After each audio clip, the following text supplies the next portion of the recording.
Debat malam ini terbagi dalam 6 bagian.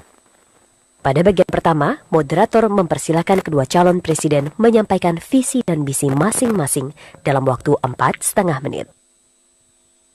Moderator akan mempertajam visi dan misi setiap capres pada bagian kedua. Pada bagian ketiga, moderator akan melayangkan pertanyaan yang sama kepada kedua kandidat untuk dijawab dalam waktu maksimal 3 menit. Masing-masing calon presiden diberikan kesempatan 3 kali untuk saling bertanya pada bagian keempat. Sementara pada bagian kelima, kedua calon presiden diberikan kesempatan untuk bertanya sekaligus menanggapi jawaban. Setiap calon presiden akan menyampaikan pernyataan penutup dalam waktu 3 menit pada bagian akhir.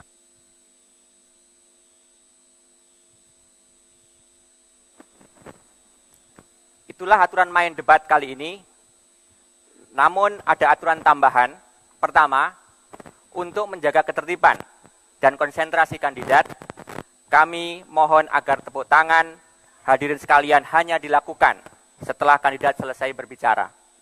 Yang kedua, urutan berbicara dilakukan bergantian setiap debat. Pada debat pertama yang digelar pekan lalu, kandidat nomor 1 mendapat kesempatan pertama. Pada debat kali ini, sesuai aturan dari KPU, kami persilakan kandidat nomor urut 2, Bapak Joko Widodo, untuk yang pertama kali menyampaikan visi dan misi terkait pembangunan ekonomi dan kesejahteraan sosial. Waktunya 4,5 menit, dimulai dari sekarang. Bismillah. Ya fika anta. Assalamualaikum warahmatullahi wabarakatuh. Selamat malam, salam sejahtera bagi kita semuanya. Om Swastiastu. Yang saya hormati Bapak Prabowo Subianto, yang saya hormati moderator, Ibu Bapak sekalian, saudara-saudara sebangsa dan setanah air. Saya berdiri di sini karena saya saat bertemu Ibu Heli, tukang cuci dari Manado, Sulawesi Utara. Saya bertemu Pak Abdullah, nelayan dari Belawan di Sumatera Utara. Dan saat saya ke Banyumas, saya bertemu Ibu Satinah, buruh tani yang setiap hari bekerja di sawah. Dan saya juga bertemu Pak Asep, seorang guru di Jawa Barat. Dan jutaan orang yang ada di negara ini yang menitipkan pesan, menitipkan harapan-harapan kepada kami untuk membangun sebuah ekonomi yang lebih baik, memajukan ekonomi Indonesia lebih baik. Bagi saya, ekonomi ditujukan sebesar-besarnya untuk kemakmuran rakyat. Itulah ekonomi yang berdikari, ekonomi berdikari. Pembangunan ekonomi menurut kami ke depan yang pertama dilakukan adalah pembangunan manusianya terlebih dahulu. Lewat apa? Lewat pendidikan. Pendidikan yang seperti apa? Revolusi mental harus kita lakukan. Kemudian bidang kesehatan dengan Kartu Indonesia Sehat seperti inilah yang harus kita kerjakan. Kemudian juga dengan kecerdasan, yaitu dengan Kartu Indonesia Pintar seperti ini. Karena dengan pembangunan manusia itulah kita akan mempunyai sebuah manusia-manusia yang produktif. Produktivitas kita akan meningkat. Dan kalau produktivitas kita sudah meningkat, kita akan mempunyai sebuah daya saing. Karena produktivitas akan memunculkan sebuah daya saing. Yang kedua, yaitu masalah pertumbuhan ekonomi yang diikuti dengan pemerataan. Percuma pertumbuhan ekonomi baik kalau pemerataan itu tidak ada. Oleh sebab itu ke depan, pemerataan akan menjadi sebuah perhatian bagi kami berdua, Jokowi dan JK. Pembangunan yang seperti apa yang ingin kita lakukan? Pembangunan koperasi, pembangunan UMKM, pembangunan pasar tradisional, pembangunan pertanian dan pembangunan ekonomi maritim, serta industrinya. Dan juga pembangunan yang dimulai dari daerah, pembangunan yang dimulai dari desa, dan infrastruktur. Inilah yang kami maksud sebagai jalan kebaikan yang akan membuat rakyat semakin sejahtera, yang akan membuat ekonomi kita kokoh dan berdaya saing tinggi sehingga ekonomi Indonesia betul-betul ekonomi yang berdikari. Terima kasih. Ya.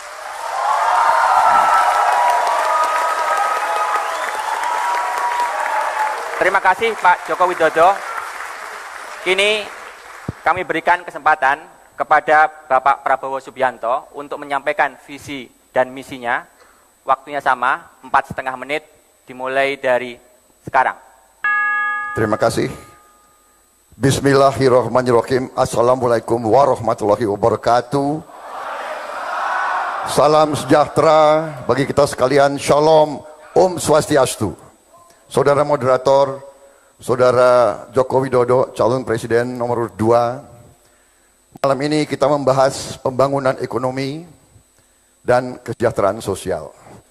Kita mengerti bahwa tujuan kita bernegara adalah untuk mencapai kemakmuran bersama. Masalahnya adalah bagaimana mencapai itu. Banyak program indah, bagus. Kita harus begini, kita harus begitu. Kita harus membangun ini, membangun itu, pendidikan gratis, kesehatan gratis dan sebagainya. Masalahnya dari mana uangnya, dari mana sumber daya untuk kita pakai, untuk kita tumbuhkan kesejahteraan itu.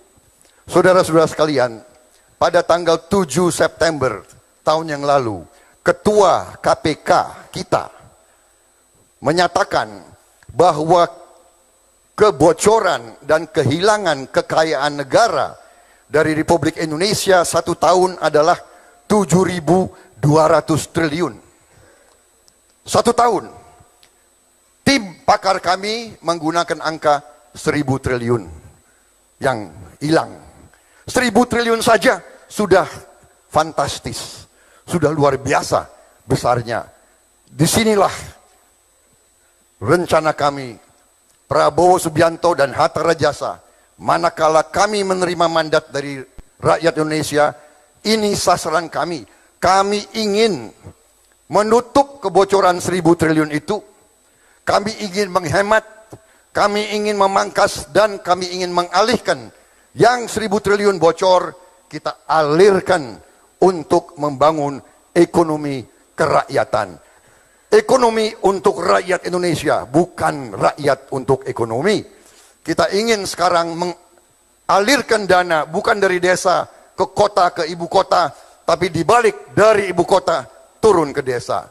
Saya telah menandatangani deklarasi bahwa manakala saya menerima mandat dari rakyat, saya akan alokasikan 1 miliar rupiah minimal 1 tahun untuk tiap desa dan kelurahan di seluruh Indonesia. Kita akan alirkan dana dari ibu kota turun ke rakyat Indonesia.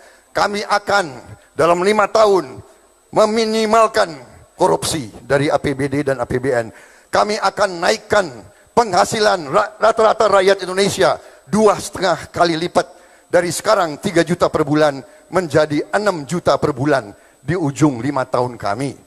Kami akan menambah sawah 2 juta hektar.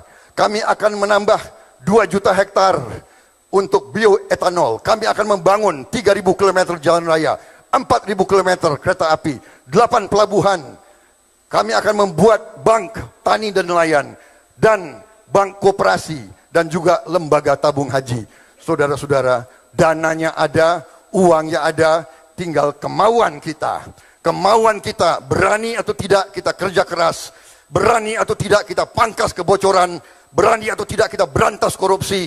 Itu tekad Prabowo Subianto, Hatta Rajasa, dan seluruh koalisi Merah Putih. Kami akan bekerja keras, sekeras-kerasnya untuk melakukan itu, sehingga penghasilan seluruh bangsa Indonesia akan naik.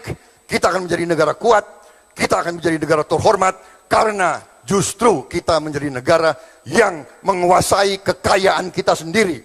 Kekayaan bangsa Indonesia harus untuk rakyat Indonesia, dan tidak boleh kita biarkan bocor terus atau mengalir ke luar negeri. Itulah tekad kami, dan itulah keyakinan kami. Kami yakin manakala diberi mandat, kami akan mencapai tujuan itu. Terima kasih. Wassalamualaikum warahmatullahi wabarakatuh. Salam, Om Santi, Santi, Santi, Om. Terima kasih.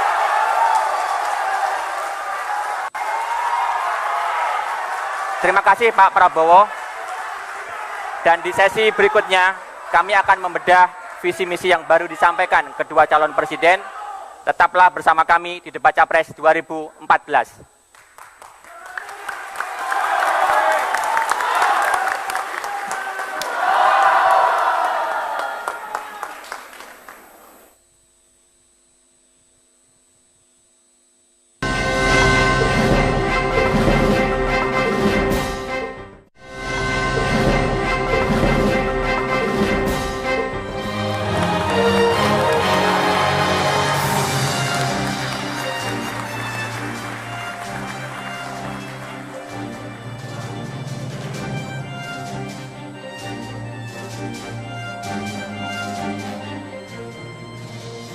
Anda kembali menyaksikan Debat Capres 2014.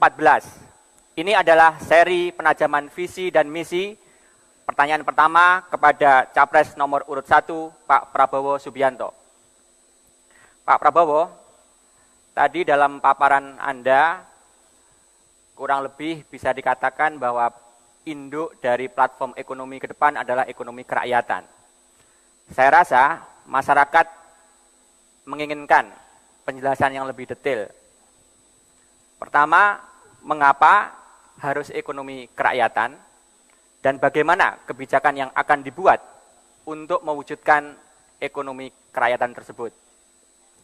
Yang kedua, investasi Indonesia hari ini didominasi oleh penanaman modal asing. Padahal di dalam konstitusi ada pelaku ekonomi yang lain, seperti koperasi, BUMN, dan swasta. Bagaimana strategi dan kebijakan investasi yang Anda tawarkan sesuai dengan konteks ekonomi kerakyatan? Waktu Anda 3 menit dimulai dari sekarang. Terima kasih, Saudara Moderator. Ekonomi kerakyatan tidak lain adalah ekonomi jalan tengah. Ekonomi yang kita dasarkan kepada pasal 33 Undang-Undang Dasar 1945. Yaitu bahwa perekonomian kita harus berazaskan kekeluargaan. Kemudian bahwa sumber-sumber ekonomi yang menguasai hajat hidup orang banyak harus dikuasai oleh pemerintah. Jadi konsepnya, intinya adalah bahwa ekonomi harus ditujukan kepada penguatan dan pemberdayaan kekuatan rakyat. Tidak hanya pertumbuhan. Kita juga harus menjamin kondisi keselamatan dan perlindungan terhadap golongan rakyat yang tertinggal, yang kurang bisa mengikuti persaingan abad ke-21. Ini bedanya dengan kita sistem ekonomi Barat atau neoliberal, bahwa pemerintah kadang-kadang hanya sebagai wasit. Di kita tidak, pemerintah harus turun tangan, harus jadi pelopor, harus membela rakyatnya, tidak membiarkan kemiskinan, tidak membiarkan orang yang lemah harus bersaing dengan yang kuat. Kemudian iklim investasi atau kebijakan investasi, kami terbuka. Kami mendukung investasi asing. Tetapi tentunya tidak boleh mematikan ekonomi rakyat. Harus kita perkuat koperasi, harus kita perkuat usaha kecil dan menengah, dan untuk itu kita harus mengalirkan dana yang lebih, yang masif, yang tidak tanggung-tanggung untuk memperkuat ekonomi rakyat. Ini adalah strategi kita, dan ini sudah dirintis oleh pemerintah SBY dengan banyak program, dengan KUR, dengan PNPM, dengan juga dana bergulir. Sebagai contoh, dana bergulir yang sampai sekarang 5 triliun bisa menghidupkan 12 juta orang. Bayangkan kalau kita tingkatkan 4 kali lipat, 20 triliun, tidak hanya 5 triliun. Berarti 48 juta orang kita bisa dapat kehidupan. Jadi kita tidak anti investasi asing. Silakan masuk ke Indonesia, bawa uang. Jangan masuk ke Indonesia pakai uang Indonesia. Itu bukan investasi asing namanya itu. Ya kan? Itu akan memakai pasar Indonesia. Silakan masuk, bawa uang. Silakan Anda jadi kaya dari Indonesia. Kita tidak keberatan. Tapi intinya habis. Ekonomi untuk rakyat. Terima kasih.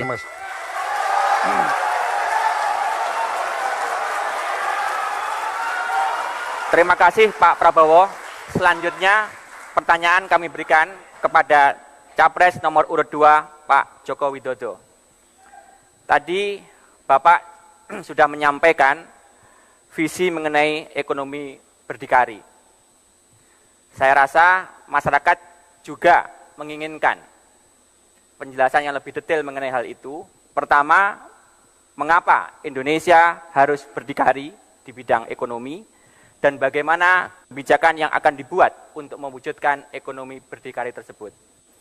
Kedua, dalam konteks ekonomi berdikari, bagaimana sikap Anda tentang utang pemerintah? Di saat dalam beberapa tahun terakhir, realisasi penerimaan pajak selalu lebih rendah dari target. Waktu Anda 3 menit dimulai dari sekarang. Terima kasih. Pembangunan pasar tradisional, pembangunan ruang-ruang untuk PKL. Saya kira saya sudah menjalani itu dan membuktikan itu. Pengalaman saya membangun pasar waktu menjadi wali kota, pengalaman saya membangun pasar waktu menjadi gubernur, saya kira menjadi sebuah pengalaman yang sudah dibuktikan bahwa yang kecil-kecil ini harus diurus. PKL, pedagang pasar, karena apa? Pasar tradisional adalah tempat produk-produk petani itu dijual. Tempat produk-produk hasil tangkapan nelayan itu dijual. Tempat pengrajin tempe, pengrajin tahu itu menjual dagangannya, ada di pasar tradisional. Kalau yang kecil-kecil ini diurus dengan baik, tetapi dengan manajemen lapangan yang benar, bukan hanya akan, dan bukan hanya rencana, dan bukan hanya sebuah wacana di awang-awang, tetapi harus dibuktikan, karena mereka ini membutuhkan bukti, bahwa kita ini memang melakukan untuk mereka. Jadi, kalau ruang-ruang itu diberikan kepada pedagang pasar, mereka diberi tempat yang baik. Pasar harus bersih, pasar tidak boleh becek, pasar harus ada tempat parkir, pasar harus diberikan zoning, zoning basah, zoning kering, zoning buah, zoning sayur. Saya kira produk-produk petani akan terus-menerus mendapatkan penghargaan dan mereka akan mempunyai nilai tambah yang baik karena bisa menjual langsung kepada konsumen lewat pedagang di pasar. PKL juga sama. PKL ini ekonomi mikro kita, ekonomi kecil kita, tetapi di semua kota hampir tidak ada planning yang memberikan ruang kepada PKL untuk berjualan. Oleh sebab itu, di mana-mana mereka selalu terusir. Dalam rencana ke depan, semua kota harus memberikan ruang yang sebesar-besarnya bagi PKL, artinya space untuk PKL harus diberikan. Kemudian mengenai ekonomi yang berkaitan dengan hutang. Ini bisa kita selesaikan secara bertahap asal ada efisiensi di APBN. asal kebocoran dan penyimpangan di APBN ini bisa dikurangi terus. Dengan cara apa? Membangun sistem seperti yang sudah sering saya sampaikan. Pakai e-budgeting, pakai e-audit, pakai e-purchasing, itu bisa menyelesaikan persoalan-persoalan sehingga anggaran yang ada di APBN efektif, efisien, ada sisa itulah yang kita pakai untuk menyelesaikan hutang-hutang yang ada. Saya kira itu yang bisa saya sampaikan. Terima kasih Pak Joko Widodo. Itu tadi pertanyaan penajaman visi dan misi, dan kita akan lanjutkan pada sesi berikutnya. Pemirsa, kami akan kembali saat lagi dalam debat Capres 2014.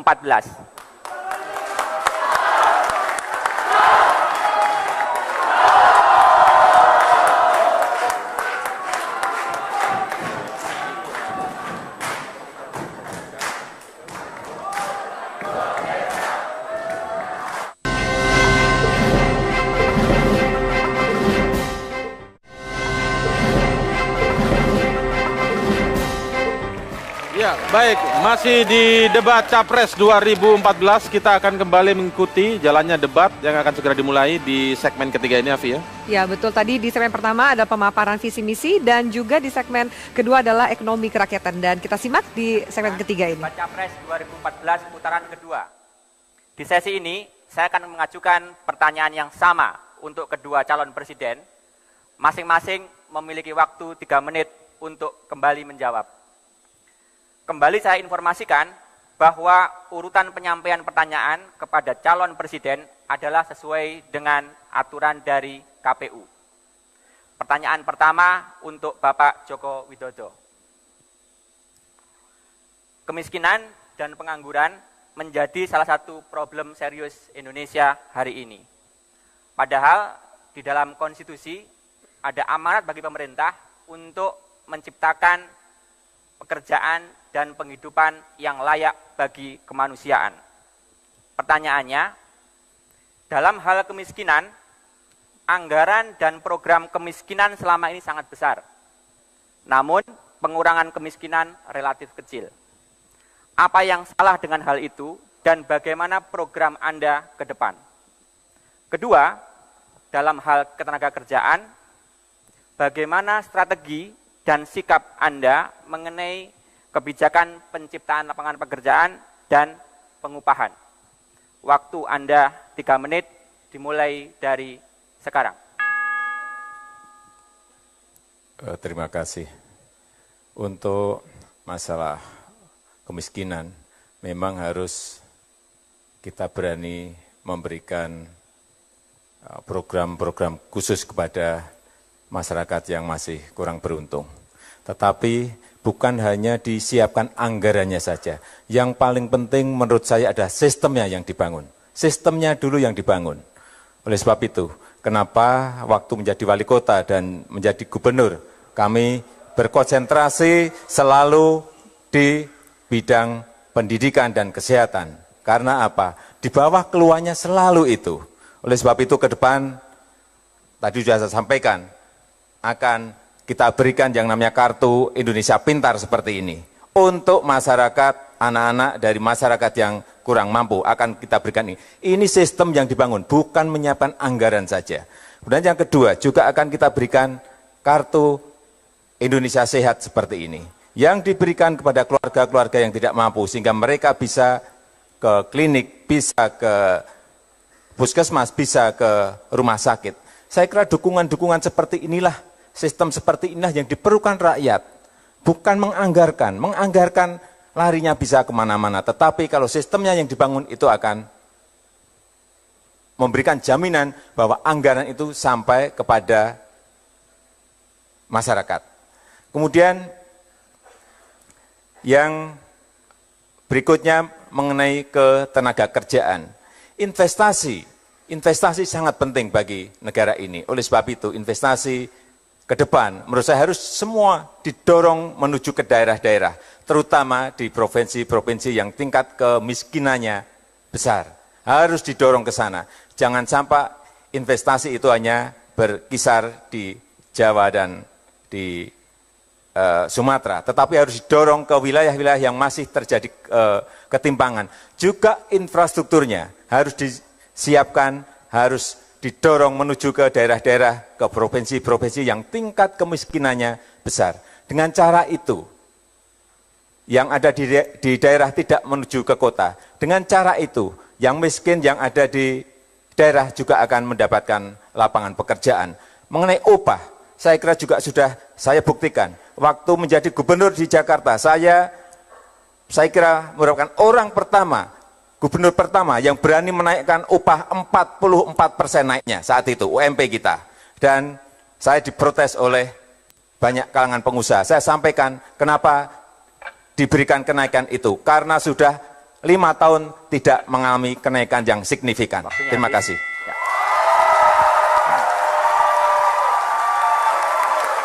Terima kasih Pak Jokowi.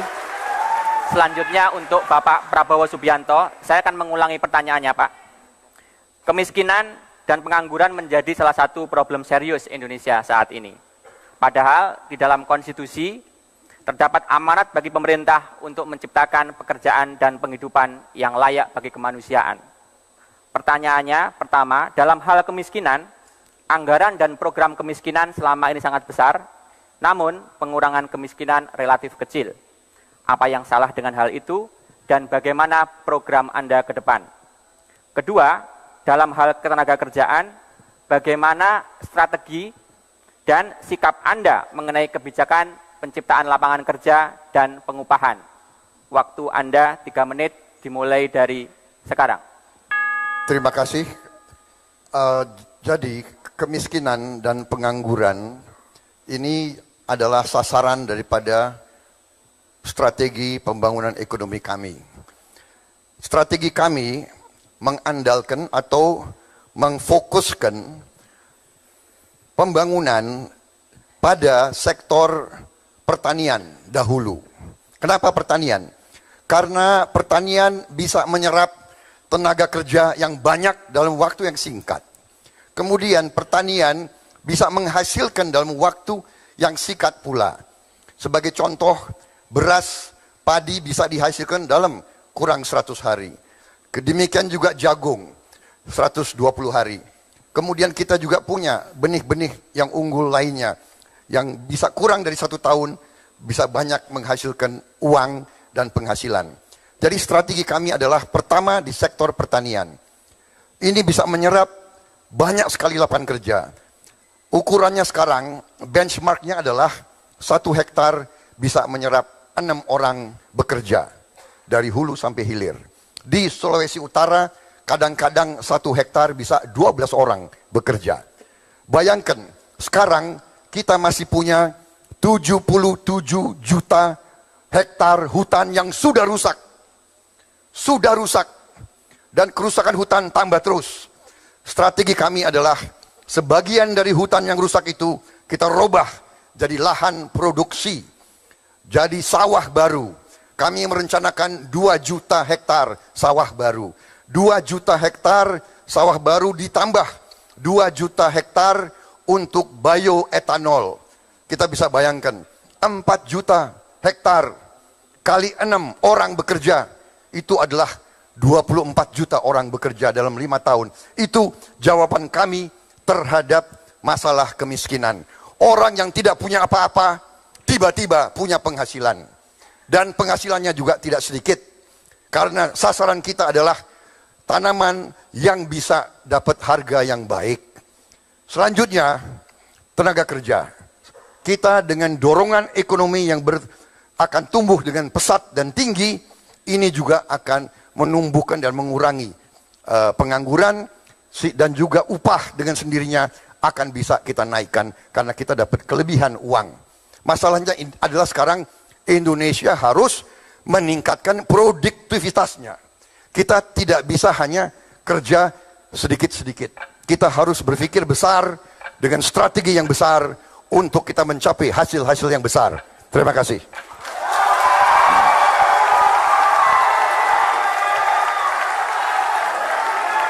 Terima kasih Pak Prabowo.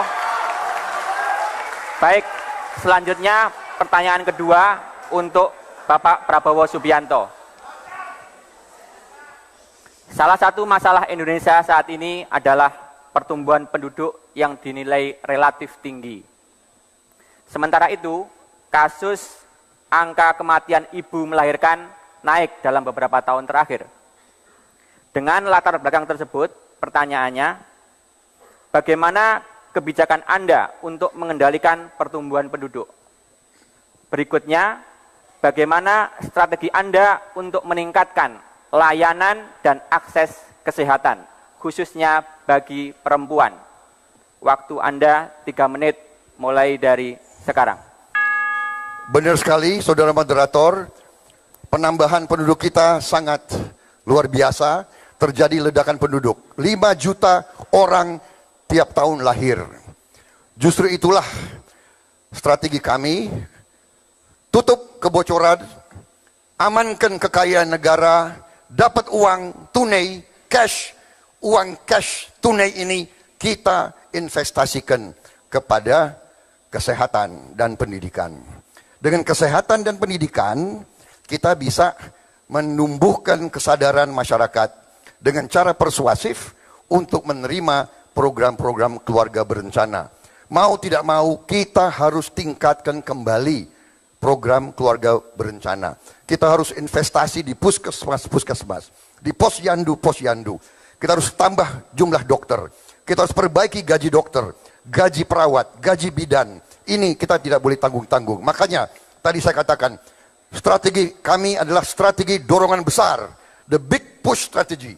Kita tidak bisa main-main dengan tantangan-tantangan yang kita hadapi sekarang. Demikian juga untuk mengurangi angka kematian ibu-ibu. Sekali lagi, investasi besar-besaran.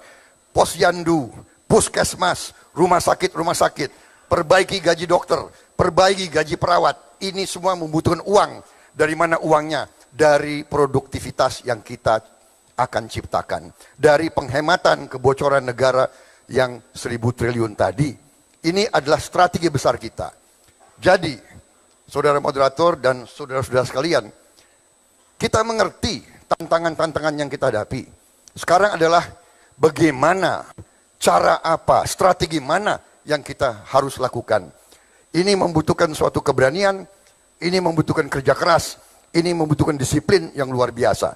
Tetapi saya percaya totalitas daripada rencana yang besar ini, ya, tidak bisa kita lihat sepotong-sepotong, tapi totalitas. Kita amankan kebocoran, uang yang kita hemat, investasi di lahan-lahan dan sektor produktif, bangun pabrik, bangun irigasi, bangun waduk, bangun jalan raya, bangun kereta api, ribuan kilometer. Ini semua akan menumbuhkan roda ekonomi. Pertumbuhan kita akan sangat tinggi, dan dengan demikian uang kita untuk kita investasikan ke posyandu, program-program untuk bidan, untuk poliklinik, puskesmas, semuanya bisa berjalan. Kita akan punya uang untuk kita investasikan di bidang kesehatan dan pendidikan. Saya kira itu. Terima kasih. Terima kasih Pak Prabowo. Selanjutnya Bapak Joko Widodo. Sebelum itu saya akan mengulang pertanyaannya. Indonesia dinilai memiliki pertumbuhan penduduk yang cukup tinggi. Sementara itu, kasus angka kematian ibu melahirkan naik dalam beberapa tahun terakhir. Pertanyaannya, bagaimana kebijakan Anda untuk mengendalikan pertumbuhan penduduk? Berikutnya, bagaimana strategi Anda untuk meningkatkan layanan dan akses kesehatan khususnya bagi perempuan?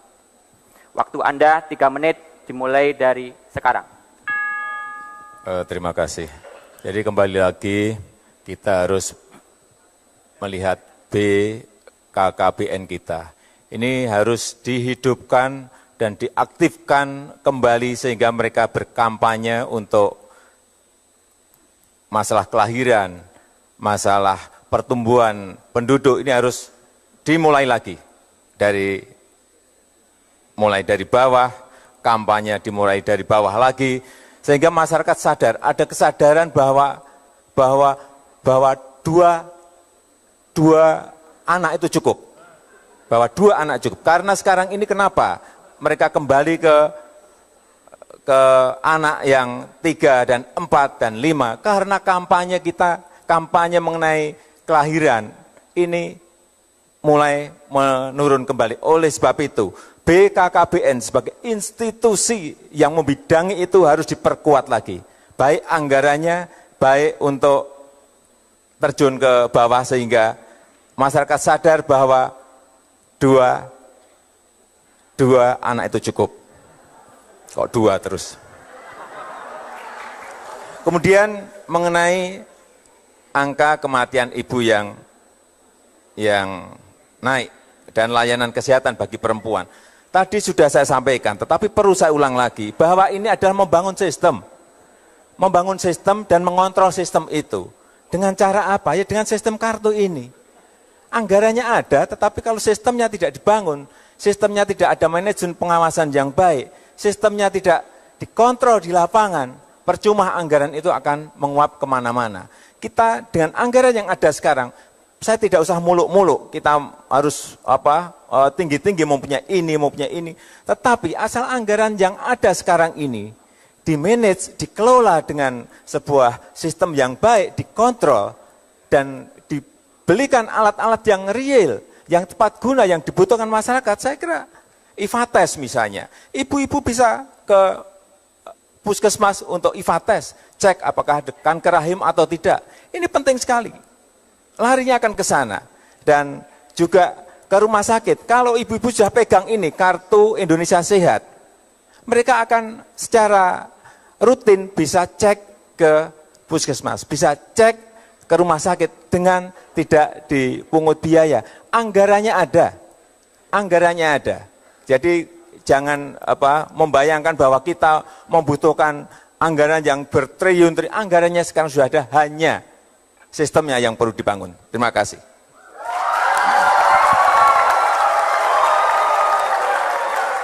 Terima kasih Pak Joko Widodo.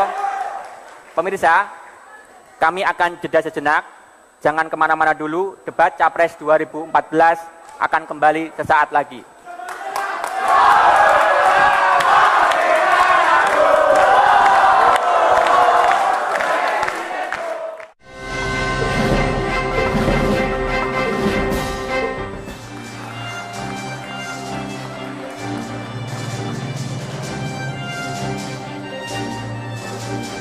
Kembali di debat Capres 2014. Nah, ini sesi yang sangat menarik karena kedua calon diberikan kesempatan untuk saling bertanya.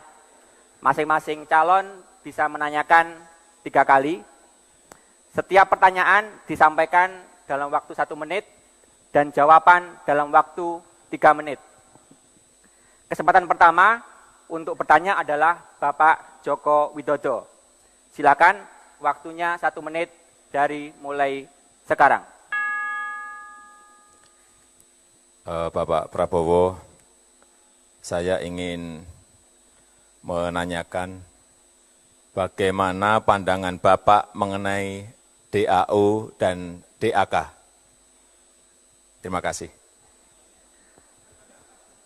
Pak Prabowo, 3 menit waktu jawaban Anda dimulai dari sekarang.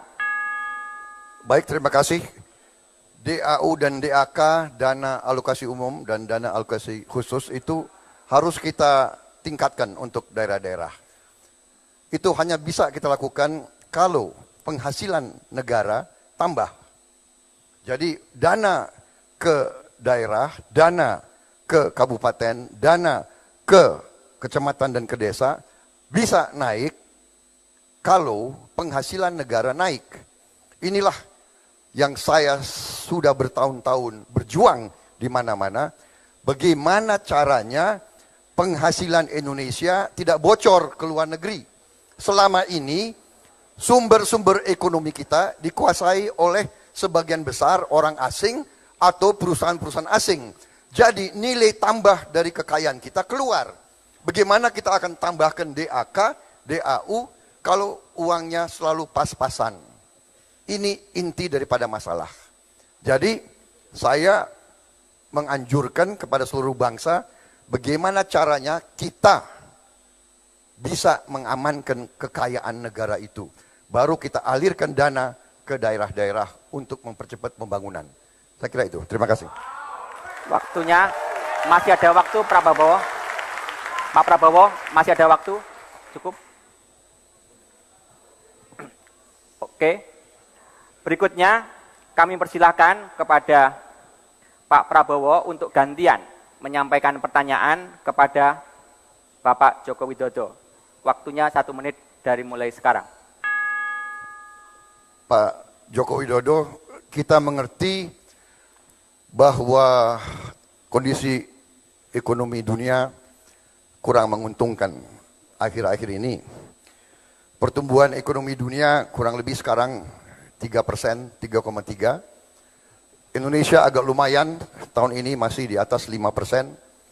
Kalau seandainya Bapak terima mandat dari rakyat, apa target pertumbuhan ekonomi yang Bapak canangkan? Dan bagaimana strategi Bapak untuk mencapai pertumbuhan ekonomi yang Bapak targetkan itu? Terima kasih. Pak Joko Widodo, silakan menjawab. Waktunya 3 menit dimulai dari sekarang. Terima kasih Pak Prabowo. Ke depan saya meyakini bahwa ekonomi kita akan bisa tumbuh di atas 7% dengan catatan-catatan. Yang pertama,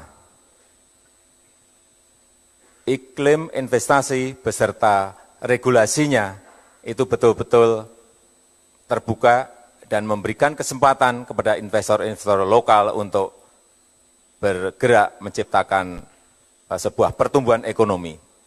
Kemudian yang kedua, di bidang perizinan yang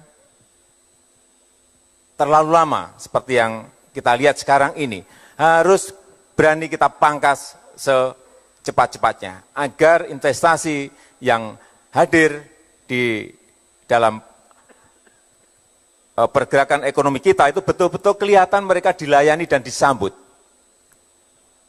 IMB misalnya, bisa IMB online. SIUP, bisa SIUP online. TDP, bisa TDP online. Saya kira cara-cara sistem seperti itu kalau kita lakukan dan investor diberikan kesempatan untuk membuka lapangan pekerjaan, untuk membuka investasi terutama di daerah-daerah, saya yakin insya Allah 7% bukan sesuatu yang sulit. Kemudian yang ketiga, arah industri yang ke ekspor harus dibuka seluas-luasnya. Harus diberikan insentif yang sebesar-besarnya. Industri itu industri apa? Industri kecil yang ada di desa-desa. Industri-industri rumah tangga yang ada di kampung-kampung. Produk mereka bisa kompetisi di dunia. Asal mereka diberikan ruang untuk memasarkan barangnya. Oleh sebab itu ke depan menurut saya dubes-dubes kita juga jangan hanya berdiplomasi saja, tetapi beliau harus juga menjadi marketingnya negara. Mereka harus bisa memasarkan produk-produk dari desa, produk-produk dari kampung-kampung yang mempunyai kualitas internasional. Saya kira kesempatan itu sangat terbuka karena kompetisi, mereka bisa berkompetisi, harganya kompetitif, kualitasnya juga baik, hanya mereka memerlukan dorongan dari pemerintah. Dengan cara-cara seperti itu, hal-hal yang konkret seperti inilah saya kira yang dibutuhkan oleh negara ini. Dan saya meyakini, saya ada pelaku 28 tahun di industri kecil, di industri kampung, dan saya meyakini ini bisa kita laksanakan asal negara hadir. Waktunya Terima kasih.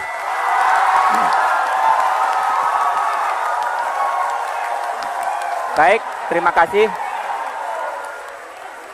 Selanjutnya, Pak Joko Widodo, silakan bertanya kembali. Waktu Anda 1 menit dimulai dari sekarang. Bapak Prabowo, tadi Bapak kelihatannya banyak menyampaikan bahwa uang kita ini banyak. Tetapi kalau kita lihat dalam 2 tahun ini, kita mengalami yang namanya defisit perdagangan dan juga defisit APBN terjadi dalam 2 tahun ini. Apa yang salah menurut Bapak dalam hal ini? Terima kasih. Pak Prabowo, kami berikan kesempatan untuk menjawab dimulai dari sekarang.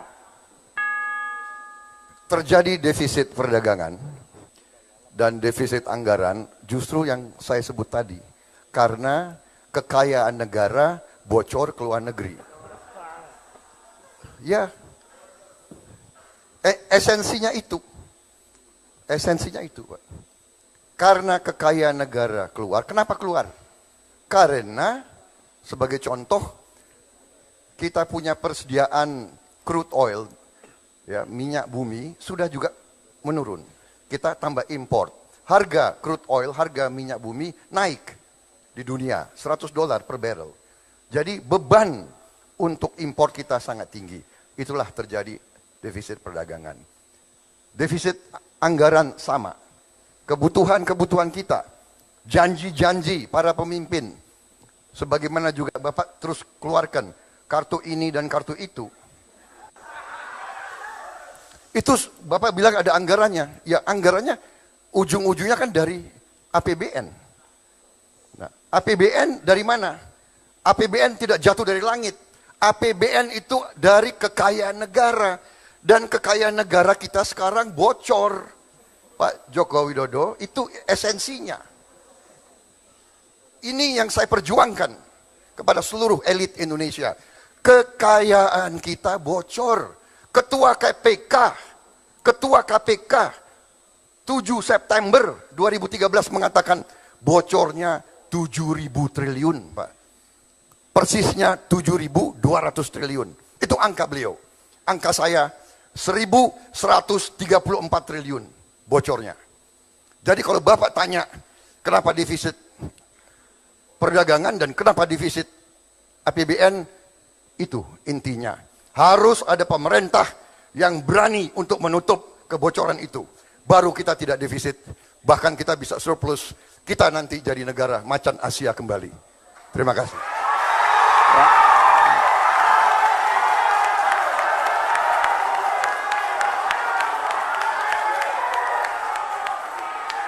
Baik, terima kasih.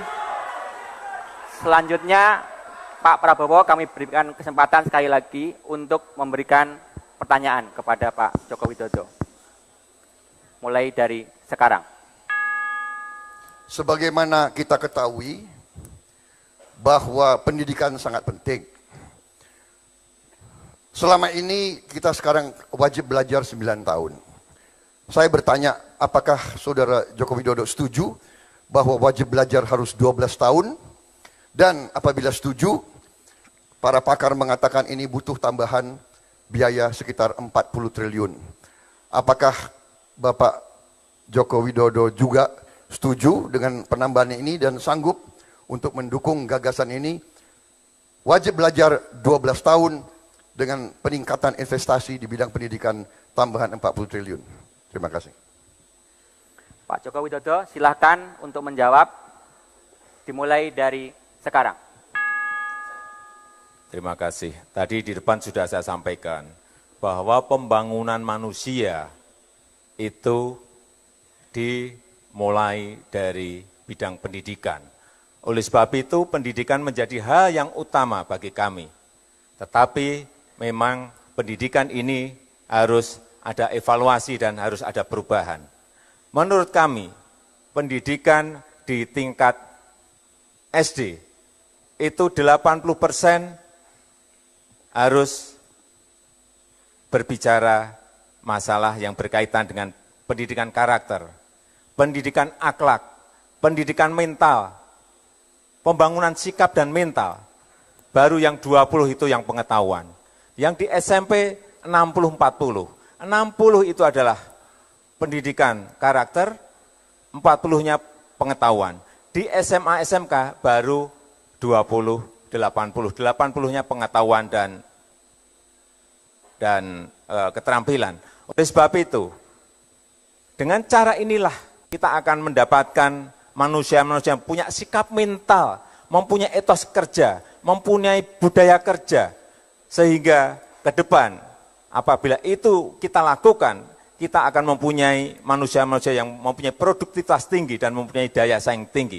Oleh sebab itu sekali lagi, pendidikan merupakan hal yang utama, yang tidak bisa ditawar-tawar. Berapapun yang dibutuhkan untuk pendidikan dalam rangka investasi kita ke depan, dalam rangka produktivitas, dalam rangka daya saing, itu akan kita berikan. Apalagi hanya 40 triliun. 40 triliun ini bisa dicari, gampang sekali. Asal efisiensi di bidang kelistrikan bisa kita lakukan. Dari BBM diganti kepada gas, dari BBM diganti kepada batu bara, itu sudah menghemat hitungan kami, 70 triliun bisa kita hemat dari situ. Masukkan saja ke bidang pendidikan, nggak ada masalah. 12 tahun merupakan hal yang menjadi kewajiban kita bersama, agar sekali lagi kita mempunyai manusia-manusia Indonesia yang punya produktivitas yang tinggi, mempunyai daya saing yang tinggi, sehingga kekayaan alam yang ada di negara kita ini dikelola oleh kita sendiri, orang-orang Indonesia, warga negara Indonesia, dan itu bisa kita lakukan kalau kita mempunyai manusia yang mempunyai pendidikan, yang mempunyai produktivitas, dan yang mempunyai daya saing. Terima kasih.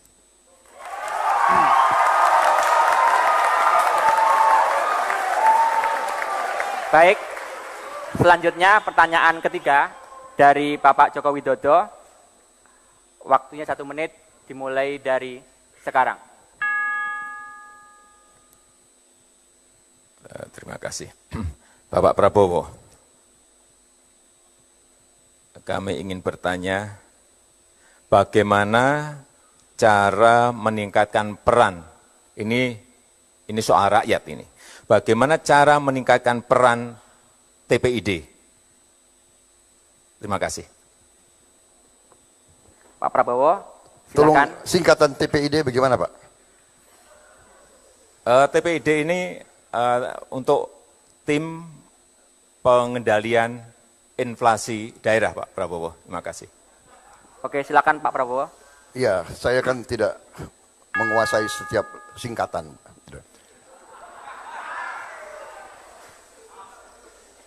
Bagaimana meningkatkan peranan?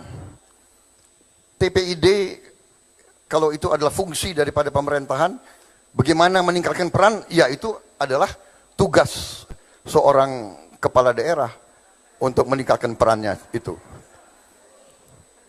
Itu kan tim pengendalian. Berarti kalau mau ditingkatkan perannya, ya itu fungsi daripada kepemimpinan dan manajemen pada kepala daerah masing-masing. Saya kira itu. Terima kasih.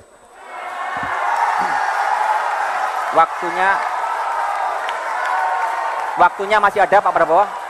Cukup? Oke. Baik, sekarang pertanyaan ketiga dari Pak Prabowo Subianto. Silakan dimulai dari sekarang. Pak Joko Widodo, dari paparan Bapak dan pembicaraan Bapak tidak kedengaran tentunya, mungkin sudah ada perencanaannya, tapi tidak dibahas tentang infrastruktur. Negara kita sangat besar, tantangan bagi bangsa kita sangat-sangat besar. Bagaimana kita mau meningkatkan daya saing, meningkatkan pertumbuhan ekonomi, kalau Bapak tidak membahas sama sekali tentang infrastruktur? Tolong berikan gambaran apa rencana Bapak tentang infrastruktur ini. Jalan raya, kereta api, pelabuhan, dan sebagainya. Terima kasih. Silakan Pak Joko Widodo, mulai Terima dari kasih Pak sekarang. Prabowo. Saya kira di depan tadi sudah saya sampaikan mengenai infrastruktur, tapi memang belum kita jelaskan. Infrastruktur di negara kita ini, menurut saya ke depan yang paling penting adalah tol laut. Tol laut ini penting sekali. Sehingga yang namanya kapal dari barat sampai ke timur, dari ujung Sumatera sampai nantinya di Papua, itu selalu ada. Bolak-balik. Kenapa ini harus ada? Karena yang kita lihat, semen yang ada di Jawa harganya 50-60 ribu, Di Papua bisa 1,2, bisa 1 juta, bisa 1,5 juta, bisa 500.000. Kalau tol laut ini kita bangun, Deep Seaport kita bangun di Sumatera, Deep Seaport kita bangun di Jawa, Deep Seaport kita bangun di Kalimantan, Deep Seaport kita bangun di Sulawesi, di Papua, ini akan memberikan rasa keadilan. Karena nantinya harga semen di Sumatera, di Jawa, di Kalimantan, di Sulawesi, di Nusa Tenggara, di Papua itu akan sama atau hampir sama. Tidak seperti sekarang. Ada sebuah harga yang sangat berbeda sekali. Karena infrastruktur tidak dibangun berdasarkan kelautan. Karena kita ada negara maritim dan laut tidak diberikan perhatian. Kemudian yang kedua, dan laut, transportasi laut merupakan transportasi yang sangat murah. Saya berikan contoh lagi. Saya, ini pelaku, mengirim kontainer dari Jawa ke Eropa dengan dari Jawa ke Papua itu lebih mahal dari Jawa ke Papua karena nggak ada tol laut, nggak ada kapal besar yang selalu wirawiri dari ujung barat ke ujung timur. Yang kedua, yang murah untuk manajemen distribusi logistik selain tol laut, yang kedua adalah double track kereta api, baik yang ada di Sumatera, baik yang ada di Jawa, yang di Kalimantan, di Papua. Double track kereta api ini penting sekali, karena ini angkutan yang sangat murah, selain tadi kapal. Oleh sebab itu, uang yang ada harus dikonsentrasikan kepada infrastruktur yang menyangkut hajat hidup rakyat banyak. Tol laut, kereta api itu menjadi penting bagi kita semuanya. Tidak hanya untuk distribusi logistik, tetapi juga bisa mengangkut orang dengan biaya yang sangat murah. Saya kira itu. Terima kasih.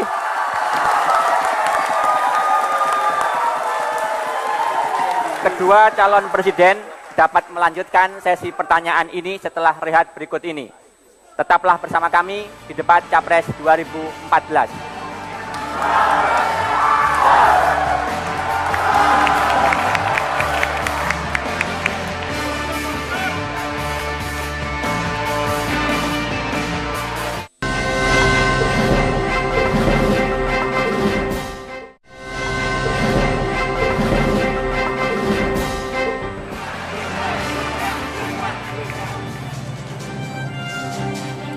Anda masih menyaksikan debat Capres 2014.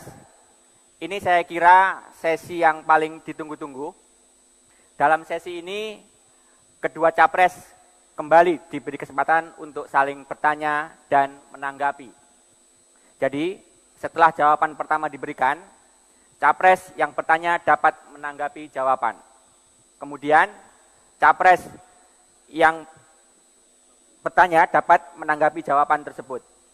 Waktu untuk bertanya cukup 1 menit, dan untuk memberikan tanggapan 2 menit. Capres nomor urut 2 mendapat kesempatan pertama untuk bertanya. Bapak Joko Widodo, kami berikan waktu 1 menit dimulai dari sekarang. Terima kasih. Saya ingin bertanya kepada Bapak Prabowo, bagaimana pandangan Bapak mengenai pengembangan ekonomi kreatif? Karena ini sangat mengurangi banyak sekali pengangguran. Terima kasih. Silakan Pak Prabowo, 2 menit waktunya dimulai dari sekarang.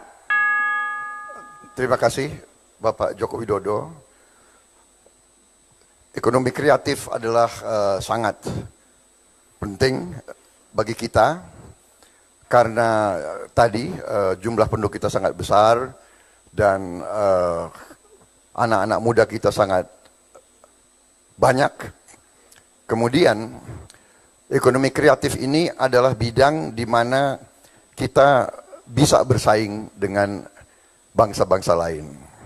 Karena itu memang pemerintah, siapapun yang memimpin di masa yang akan datang harus investasi besar-besaran di bidang pendidikan untuk mendorong kualitas generasi muda kita sehingga ekonomi kreatif ini bisa menghasilkan suatu nilai tambah bagi bangsa kita.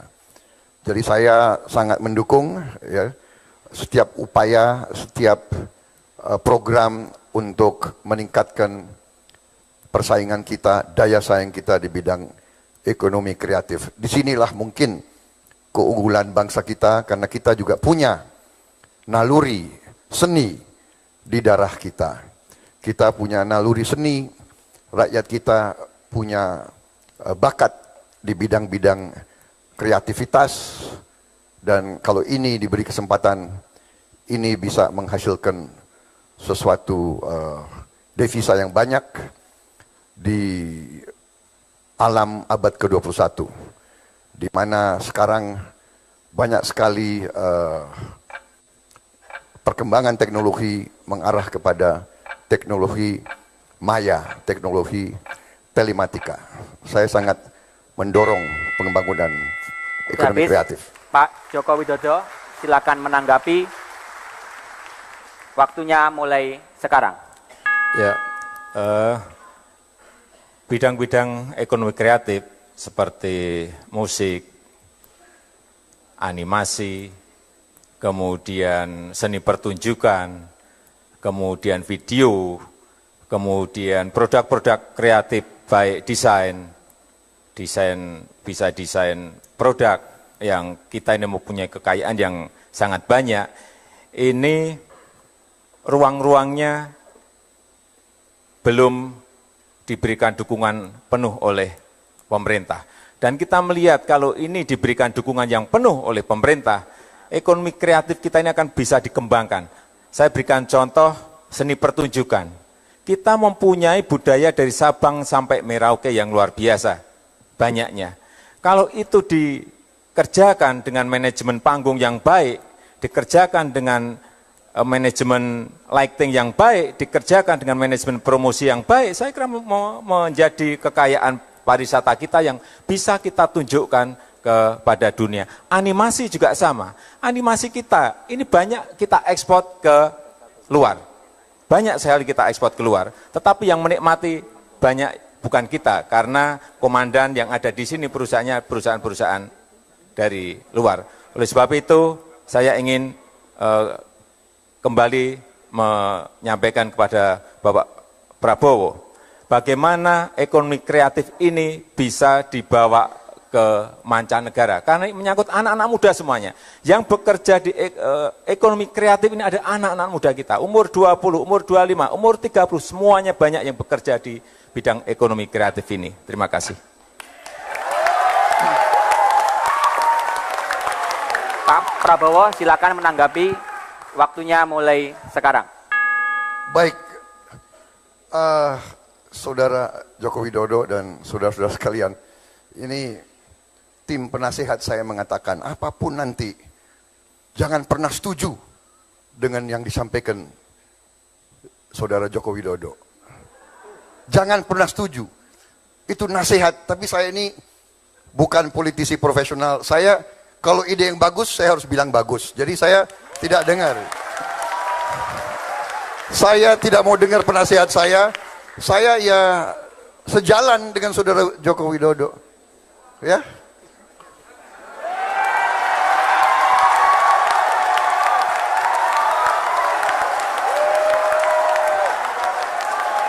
Dan ya bagaimana? Masa harus gak setuju? Kalau yang idenya bagus gak setuju, ya kan? Maaf ya, kali ini saya gak ikuti penasihat saya. Dan saudara-saudara, kalau ekonomi kreatif, saya hanya punya anak satu, dan anak saya memang bergerak di ekonomi kreatif. Dan dia sebagai desainer, dia juga sudah muncul di mancanegara. Ya. Jadi saya, kalau soal itu ya, terima kasih, saya dukung Saudara Joko Widodo. Baik, terima kasih. Kini Pak Prabowo Subianto, kami berikan kesempatan untuk bertanya. Waktunya 1 menit, dimulai dari sekarang. Saudara Joko Widodo, kita tahu sebentar lagi negara kita akan kemasukan, atau bukan kemasukan, harus menerima arus dari tetangga-tetangga kita, ASEAN Economic Community, Komunitas Ekonomi ASEAN tahun 2015 harus kita terima. Sudah kita setujui dan banyak dampaknya, juga banyak sekali nanti orang ASEAN boleh berusaha di Indonesia, boleh bekerja di sini. Saya mohon pandangan Bapak, bagaimana menurut Bapak cara menghadapi ASEAN Economic Community ini? Apa kita harus tinjau kembali atau bagaimana pemikiran Bapak? Terima kasih. Cukup. Silakan Pak Joko Widodo ditanggapi. Waktunya mulai sekarang. Terima kasih. Ya, ini sebuah fakta yang harus kita hadapi. Tahun depan ASEAN Economic Community sudah di hadapan kita. Tetapi saya meyakini dengan ekonomi kita yang tumbuh baik, dengan entrepreneur kita juga tumbuh sangat bagus, keberanian-keberanian untuk menerobos ke pasar global juga sudah dilakukan lebih dari 25-30 tahun yang lalu. Saya kira buat kita tidak ada masalah. Hanya pemerintah harus memberikan dorongan agar mereka menyerang lebih dahulu, masuk ke negara lain terlebih dahulu. Ini strategi. Yang kedua, pasar yang ada di domestik jangan sekali-sekali bisa dimasuki oleh pasar dari luar. Caranya seperti apa? Saya kira banyak sekali. Hal-hal yang berkaitan dengan perizinan misalnya. Saya kira daerah bisa memberikan kecepatan apabila memang itu adalah investor lokal, investor domestik. Dan kalau yang dari luar, ya nggak apa-apa lah, sedikit-sedikit disulit-sulitin.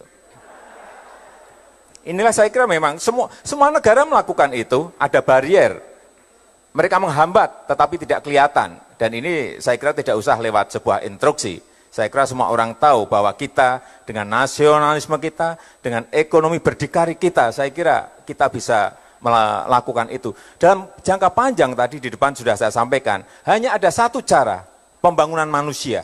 Itulah yang akan menjadi daya saing kita, produktivitas kita, dan itulah nanti yang akan menentukan kita menang atau tidak menang di dalam pertarungan di pasar. Saya kira itu. Terima kasih. Cukup. Pak Prabowo, silakan menanggapi. Waktunya mulai sekarang. Jadi kalau rincinya bagaimana nanti Bapak mensikapi umpamanya tuntutan daripada perusahaan-perusahaan dari luar, sebagai contoh ingin membuka cabang-cabang bank di kabupaten-kabupaten kita, satu. Atau bahwa kita harus membuka wilayah udara kita. Jadi nanti penerbangan-penerbangan ASEAN bebas terbang di antara kota-kota Indonesia. Ini apakah tidak akan merugikan kepentingan nasional kita? Terima kasih. Pak Joko Widodo, tanggapan Anda mulai dari sekarang. Iya, tentu saja kita sebagai pemerintah harus membuat regulasi-regulasi yang memberikan barier agar mereka tidak secara gampang masuk ke wilayah-wilayah kita. Sebagai contoh, tadi masalah hal yang berkaitan dengan perbankan. Saya kira BI mempunyai regulasi yang bisa memberikan hambatan-hambatan, yang bisa memberikan barier agar mereka tidak gampang sekali masuk ke tempat kita. Karena kalau kita lihat, kita mau mendirikan sebuah cabang bank di negara yang lain, tetangga kita, itu aja sangat sulit sekali. Saya dengar langsung dari beberapa perbankan, mereka ingin mendirikan perbankan di sana sangat sulit sekali. tidak segampang di tempat kita. Oleh sebab itu, saya kira ada regulasi yang jelas dari pemerintah, agar juga hambatan itu ada. Kita terbuka, tetapi secara tertutup saya kira hambatan itu harus mulai dibangun. Dengan regulasi, dengan peraturan-peraturan, baik pemerintah pusat, baik BI, baik pemerintah daerah. Kita terbuka, tetapi sekali lagi, yang utama adalah melindungi ekonomi kita, terutama yang berkaitan dengan ekonomi rakyat. Tidak bisa udara kita buka total, kemudian mereka bisa masuk ke semua daerah, dan yang menguasai daerah nantinya bukan pengusaha nasional, tetapi justru pengusaha dari sana. Saya kira kepentingan barier untuk regulasi itu. Jangan sampai memberikan peluang yang besar kepada mereka. Karena dimanapun kita ingin investasi, di negara manapun pasti ada bariernya. Entah lewat regulasi bisnis, entah lewat regulasi pemerintah, entah dihambat di biaya masuk, dan yang lain-lainnya. Terima kasih. Baik, terima kasih. Pak Joko Widodo, kami berikan waktu 1 menit untuk menyampaikan pertanyaan kedua. Waktu mulai sekarang. Bapak Prabowo, kami mohon klarifikasi atau penjelasan mengenai visi misi Bapak tentang anggaran desa yang di sana tercantumkan 1 miliar. Karena yang saya tahu di Undang-Undang Desa itu tidak ada angka 1 miliar, tetapi justru lebih dari ini.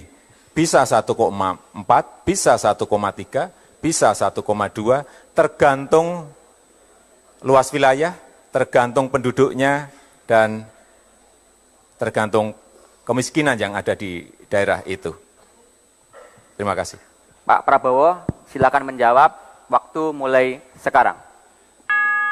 Baik, waktu saya mencanangkan program itu dan saya buat deklarasi itu sebelum Undang-Undang Desa keluar. Jadi saya sebagai Ketua Umum Himpunan Kerukunan Tani Indonesia juga didesak, saya juga Dewan Penasihat dari Induk Koperasi Unit Desa, didesak. Mereka sudah sebetulnya 7 tahun di DPR. Abdesi, organisasi desa ini, Abdesi, Parade Nusantara, PPDI, sudah 7 tahun di DPR RI. Dan setiap tahun dibilang masuk tahun depan, masuk program tahun depan. Jadi tanggal 26 Oktober 2013 saya bikin deklarasi itu, saya umumkan, saya sebarkan, itu memacu semua fraksi di DPR RI, akhirnya keluar Undang-Undang Desa. Tetapi Undang-Undang Desa keluar masih harus diikuti, tentunya oleh peraturan pemerintah dan sebagainya. Inilah yang saya picu. Ya. Jadi kalau di atas 1 miliar, ya alhamdulillah. Kalau dihitung kurang dari 1 miliar, kita akan lengkapi. Karena saya katakan minimal 1 miliar. Dan hitungan kita, anggaran kita mampu untuk melaksanakannya. Terima kasih. Pak Jokowi, silakan menanggapi. Waktu mulai sekarang. Berarti Artinya bukan 1 miliar Pak Prabowo ya, karena siapapun nanti presidennya, karena memang sudah merupakan undang-undang, itu juga secara otomatis bahwa anggaran sebesar yang tadi saya sampaikan, sebesar bisa 1,1, bisa 1,2, bisa 1,3 itu tetap akan mengucur ke desa.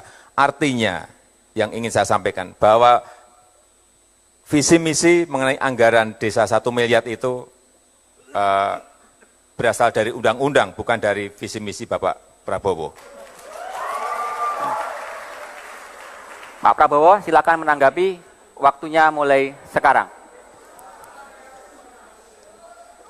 Saya tidak mempersoalkan berasal dari mana. Yang penting uangnya sampai ke rakyat di desa.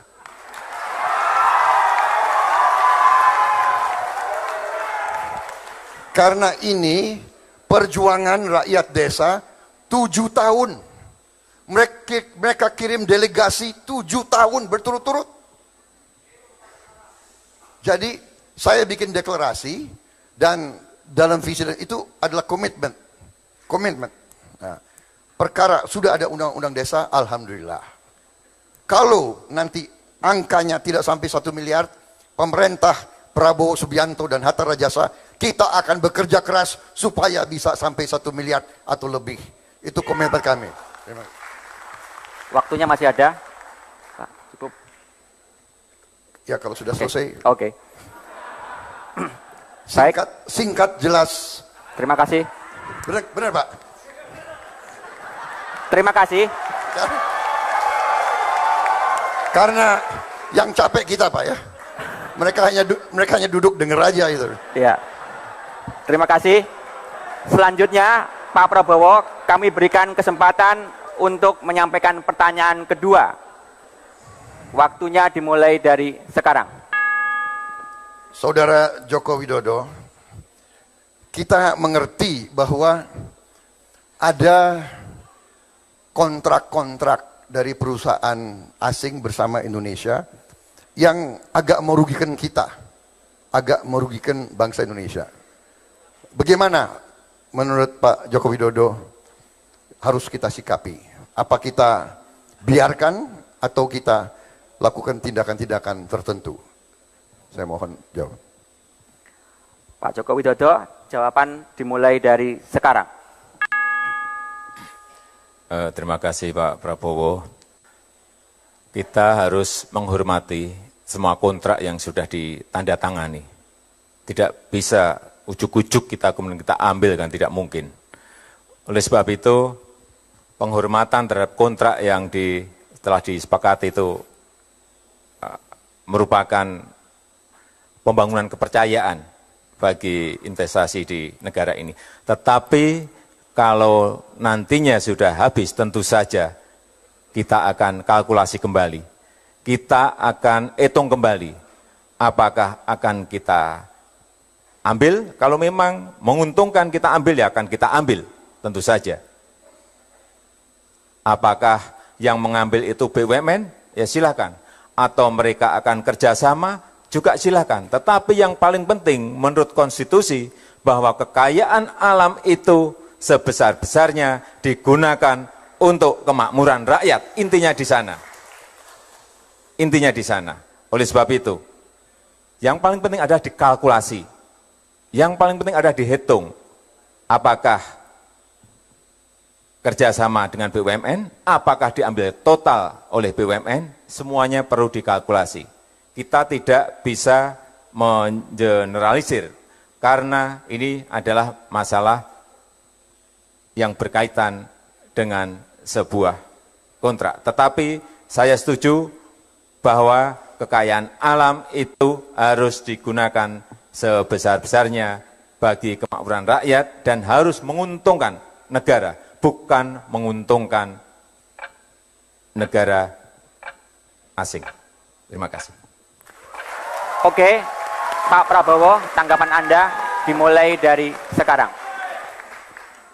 Jadi, Saudara Jokowi, bagaimana dengan kontrak yang sangat merugikan kita, tapi masih jangkanya masih sangat panjang ke depan? Apakah kita tunggu 20 tahun lagi sampai selesai dengan kehilangan nilai tambah kekayaan bagi bangsa Indonesia, atau ada langkah lain? Apakah tidak sebaiknya kita adakan perundingan ulang, kita minta renegosiasi? Apakah tidak lebih baik kita renegosiasi kontrak-kontrak yang tidak menguntungkan bangsa Indonesia? Terima kasih.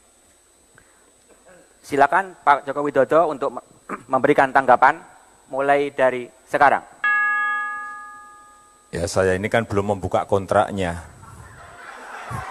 Kalau kontraknya sudah kita buka, kemudian jelas poin-poinnya ada di situ jelas, kemudian ada peluang untuk renegosiasi ulang, saya kira akan segera kita lakukan itu. Kalau kita misalnya di dalam kontrak itu jelas bisa kita beli sekarang, ya kalau kita punya kemampuan, BUMN kita punya kemampuan, kenapa tidak kita beli sekarang kalau memang itu secara hitung-hitungan menguntungkan.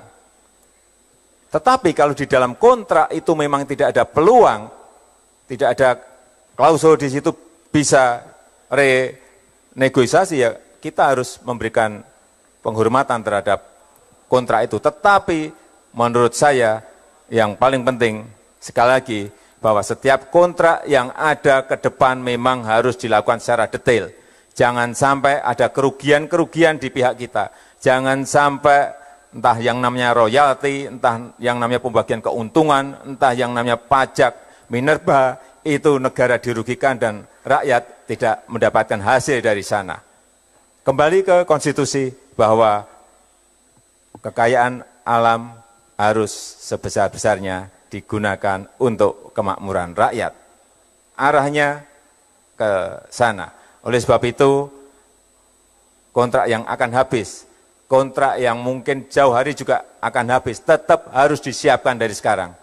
Tetap harus dikalkulasi, tetap harus dihitung mulai dari sekarang. Apakah diambil atau dikerjasamakan atau mau dibeli oleh BUMN, saya kira inilah fakta yang harus kita hadapi dan saya kira siap untuk mengelola tambang-tambang itu. Terima kasih. Baik, terima kasih Bapak-Bapak. Pemirsa, debat Capres 2014 akan kembali setelah jeda pariwara berikut. Tetaplah bersama kami.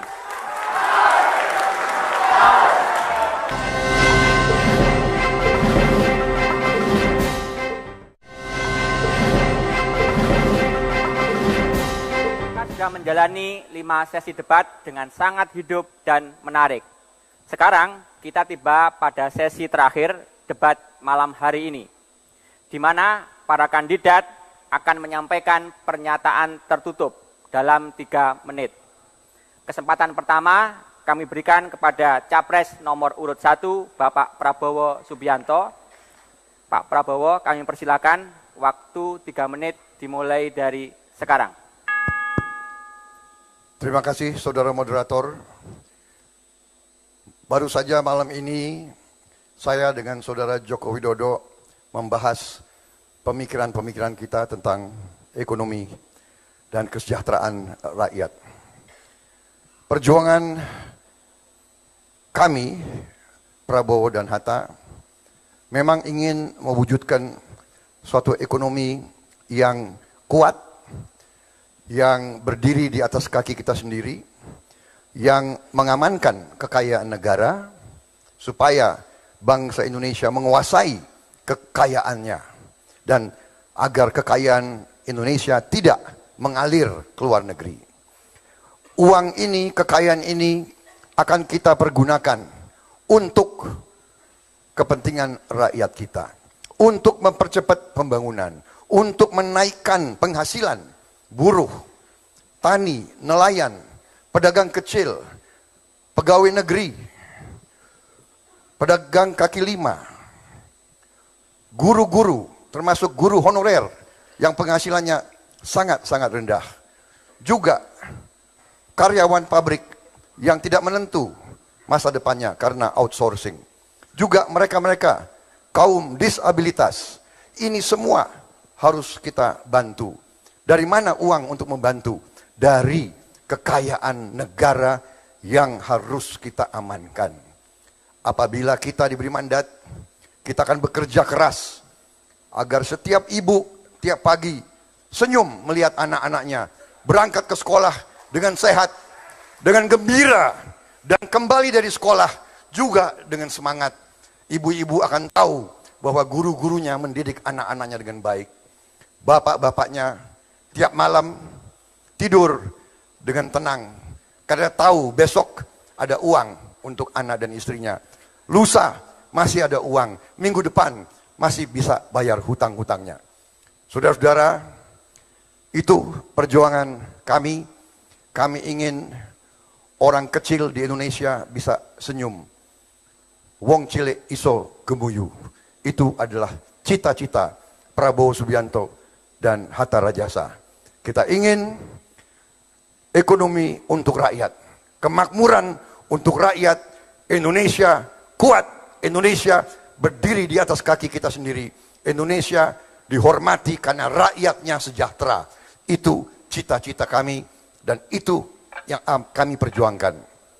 Kami akan hormati keputusan rakyat. Kami mohon doa restu kepada seluruh rakyat Indonesia. Selesai. Terima kasih Pak Prabowo. Selanjutnya Capres nomor urut 2 Bapak Joko Widodo. Kini giliran Anda untuk menyampaikan pernyataan penutup dalam 3 menit. Mulai dari sekarang. Saya mohon berdiri. Mulai dari sekarang.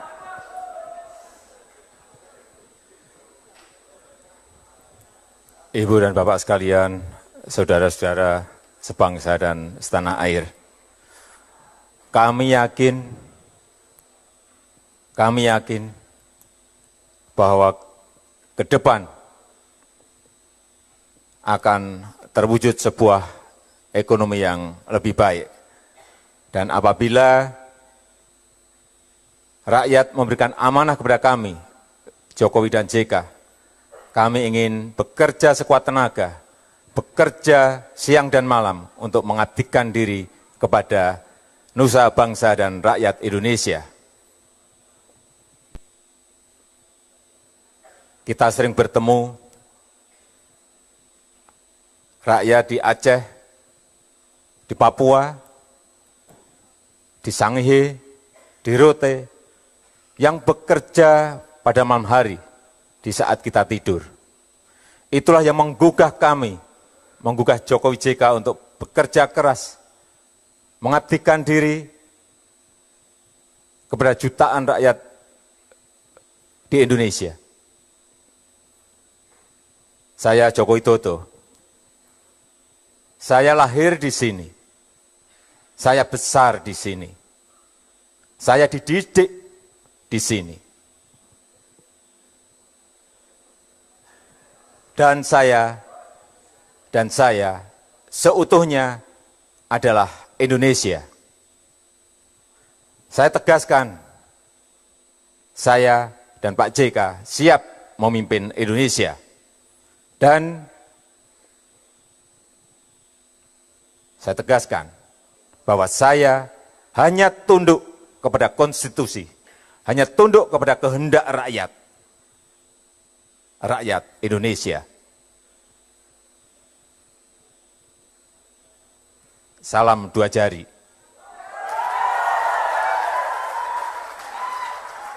Terima kasih. Terima kasih Pak Joko Widodo.